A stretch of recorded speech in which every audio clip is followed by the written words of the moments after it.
লম্বা সময় ধরে ওয়ার্ক করবে, এরপরে তো আরো অনেক জায়গায় রিলিজ হওয়া বাকি।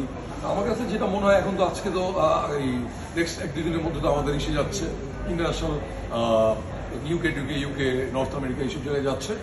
আমার কাছে অনেক কল আসতেছে, ভাই মালয়েশিয়াতে রিলিজ দেন, ইউএতে রিলিজ দেন, অনেক জায়গা থেকে এরকম কল আসতেছে। আমার দৃঢ় বিশ্বাস রকস্টার এমন একটা সিনেমা, এটা হুট করে রিয়াকশনটা যতটুকু না পাবো, লম্বা সময় ধরে পাবো। এবং একটা হিস্ট্রি তো আমরা লিখে ফেলছি, যেটা আসলে আর কেউ ডিনাই করতে পারবে না, যে বাংলাদেশের মিউজিক্যাল বা ফার্স্ট অ্যাপ্রোচটা আসলে আমরা, ফার্স্ট অ্যাটেম্পটা আসলে আমরা নিয়ে ফেলছি, এটা আসলে কেউ ডিনাই করতে পারবে না। সো এটাই। সিনেমার প্রোডিউসার ভাই আপনিই পারফেক্ট, মানে এই সিনেমাটা আপনার জন্য ওই একদম ক্যারেক্টার খুব ভালো গেছে। একটু আপুর কাছে জানতে চাবো, আপু এই রকস্টারকে কিভাবে আপনি ট্যাকেল করেন?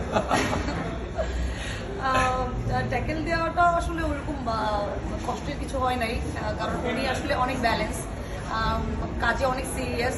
তো আমার জার্নিটা আরো স্মুথ হয়েছে, যেহেতু অনেক সিরিয়াস।